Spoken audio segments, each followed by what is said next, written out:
નમસ્કાર મિત્રો, દેશ અને દુનિયાના તાજા સમાચારની અંદર સ્વાગત છે તમારું। આજના તાજા સમાચાર જોવા માટે વિડીયોને એન્ડ લગી જરૂર જોજો અને આવા તાજા સમાચાર જોવા માટે ચેનલને પર સબસ્ક્રાઇબ જરૂર કરી દેજો, નોટિફિકેશન ઓન કરજો જેથી કરીને મારા આવનારા બધા જ વિડીયો તમારી સુધી પહોંચી જાય। ખેડૂતો માટે મોટી ખુશખબર આવી ગઈ છે। સરકારે જાહેર કર્યું છે કે પીએમ કિસાન યોજના સાથે જોડાયેલા ખેડૂતોને 18 વર્ષથી 40 વર્ષની ઉંમર વચ્ચે પીએમ કિસાન માનધન પેન્શન યોજના એટલે કે પીએમજેવાયની અંદર નોંધણી કરાવવાની રહેશે।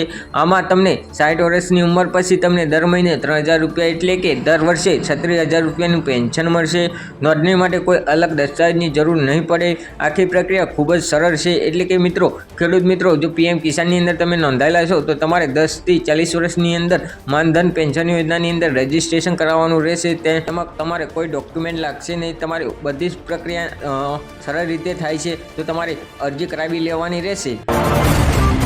બીજા મોટા સમાચાર, ખેડૂતોના ખાતામાં પાક નુકસાન સહાય આવી રહી છે। ગુજરાતમાં કમોસમી વરસાદને કારણે પાકને થયેલા વ્યાપક નુકસાન સામે રાજ્ય સરકારે જાહેર કરેલા ઐતિહાસિક 10,000 કરોડનું કૃષિ રાહત પેકેજ અમલવારી ઝડપથી થઈ રહી છે। સરકાર દ્વારા ખેડૂતોના હિતમાં ત્વરિત કાર્યવાહી કરતા અત્યાર સુધી 3.39 લાખથી વધુ અસરગ્રસ્ત ખેડૂતોને બેંક ખાતામાં અંદાજે 1.98 કરોડથી વધુ સહાય જમા કરી દેવામાં આવી છે। જે ખેડૂતોએ હજુ સુધી આ સહાય માટે અરજી નથી કરી તેમના માટે હવે ગણતરી દિવસો બાકી છે, કારણ કે અરજી કરવાની છેલ્લી તારીખ છે 5 ડિસેમ્બર છે। એટલે કે મિત્રો, જે કમોસમી વરસાદને કારણે થયેલા પાક નુકસાનની છેલ્લી તારીખ છે 5 નવેમ્બર, તો ત્યાં લગી તમારે ફોર્મ ભરી દેવાનું રહેશે। અને જેનું ફોર્મ ભરી રહ્યું છે તેમને ધીમે ધીમે પૈસા પણ આવી રહ્યા છે। 10 કરોડનું કૃષિ રાહત પેકેજ જાહેર પણ કરી દેવામાં આવ્યું છે। તેમાં 3.39 લાખથી વધુ અસરગ્રસ્ત ખેડૂતોને બેંક ખાતામાં પૈસા જમા પણ થઈ ગયા છે અને 1,98 કરોડથી વધુ સહાય જમા કરી દેવામાં આવી છે। મિત્રો, ત્રીજા મોટા સમાચાર, ખેડૂતને મળનાર 2000 હપ્તામાં વધારો કરવામાં આવશે।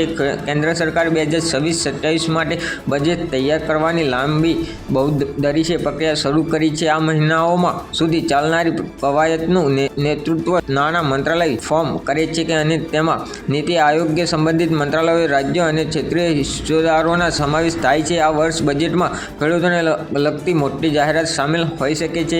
એટલે કે મિત્રો, પીએમ કિસાનનો જે હપ્તો 2000 રૂપિયાનો પડતો હતો તેમાં વધારો થઈ શકે છે। વધારો થઈને 2000ની બદલે 4000 પણ થઈ શકે છે। એટલે કે આ કેન્દ્ર સરકારે હજુ નિર્ણય લીધો નથી, એટલે થોડી ઘણી સોશિયલ મીડિયાની અંદર વાતો પણ ચાલે છે। ચોથા મોટા સમાચાર, ગાડી લેવા સરકાર આપે છે 25,000 રૂપિયાની સહાય। તેમાં પણ મહિલાઓને પણ 25,000 રૂપિયાની સહાય આપવામાં આવે છે। ટુ વ્હીલર લેવા માટે, એક્ટિવા લેવા માટે મહિલાઓને 25,000 રૂપિયાની સહાય આપવામાં આવે છે। ગુજરાત સરકાર દ્વારા શરૂ કરાયેલા ટુ વ્હીલર સહાય યોજના અથવા ઈ બાઇક સહાય યોજના એટલે એ રાજ્યમાં વાયુ પ્રદૂષણને ઘટાડવા અને વીજળીથી ચલાવનાર વાહનોના ઉપયોગ પ્રોત્સાહિત આપવા માટે એક મહત્વપૂર્ણ પગલું છે। આ યોજના 2020માં તત્કાલીન મુખ્યમંત્રી વિજય રૂપાણી દ્વારા જાહેર કરવામાં આવી હતી અને તે પ્રધાનમંત્રી નરેન્દ્ર મોદીએ 70મા જન્મદિવસની ઉજવણી તરીકે 25 ભેટ તરીકે રજૂ કરવામાં આવી હતી। ટુ વ્હીલર સહાય યોજના માટે જરૂરી દસ્તાવેજ Aadhaar card, ration card, bank passbook, driving licence, શાળા કોલેજ આઈડી, વિદ્યાર્થીઓ માટે આવક પ્રમાણપત્ર જો હોય તો। મિત્રો, પાંચમા મોટા સમાચાર, બાળકોના આધાર કાર્ડમાં લઈને મોટી અપડેટ આવી ગઈ છે। આધાર કાર્ડ બાયોમેટ્રિક અપડેટ યુડીઆઈને તાજેતરમાં એક પોસ્ટમાં કહ્યું હતું કે બાળકોના બાયોમેટ્રિક અપડેટ કરાવવા ખૂબ જ મહત્વપૂર્ણ છે। જો આ અપડેટ કરવામાં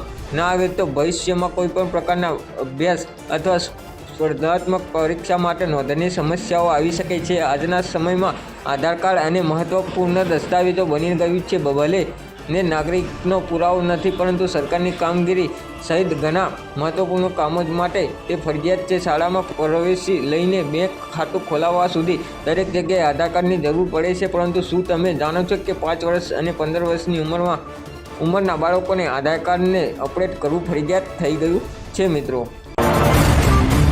6 મોટા સમાચાર, ખેડૂતની જીત, લોન માફ અંગે જવાબ મળી ગયો છે। ખેડૂતની જીત, સરકારે ખેડૂતોની વાત સાંભળી।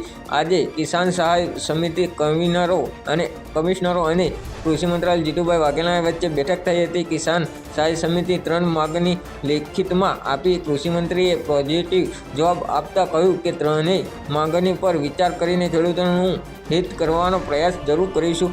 જીતુભાઈ વાઘેલાએ જવાબ પણ આપી ચૂક્યો છે. તો ખેડૂતોને લોન વિશે માફ કરવામાં આવશે. ખેડૂતોની જે લોન ચાલે છે KCC લોન તે માફ કરી દેવામાં આવશે. મિત્રો 7મો મોટા સમાચાર, હવામાન વિભાગે આગાહી પણ આપી ચૂક્યા છે. રાજ્યમાં હવામાન વિભાગે વર્તમાન વાતાવરણને અંગે આગાહી જાહેર કરી છે. હાલમાં રાજ્યમાં પૂર્વ દિશામાં પવનો ફૂંકાઈ રહ્યા છે, કારણ કે હવામાનમાં આંશિક ફેરફારો જોવા મળી રહ્યા છે. હવામાન વિભાગના જણાવ્યા અનુસાર રાજ્યમાં હાલમાં લઘુત્તમ તાપમાન સામાન્ય કરતાં વધુ નોંધાયેલ છે, જેના કારણે દિવસ દરમિયાન ગરમીનો અનુભવ થઈ રહ્યો છે અને કોલ્ડ વેવની આગાહી જાહેર કરવામાં આવી છે. મિત્રો 7મા મોટા સમાચાર, બેંક ખાતું બંધ થઈ શકે છે. ભારતીય રિઝર્વ બેંક વર્ષના પ્રથમ દિવસે 3 પ્રકારના બેંક ખાતા બંધ કરવાનો નિર્ણય લીધો છે. છેલ્લા 12 મહિનામાં કોઈ પણ પ્રકારની પ્રવૃત્તિ થતી નથી તેવા ખાતા નિષ્ફળ કરી દેવામાં આવશે. લાંબા સમયથી ઝીરો બેલેન્સ ધરાવતા આવા ખાતા પણ 1 જાન્યુઆરીથી બંધ થઈ જશે.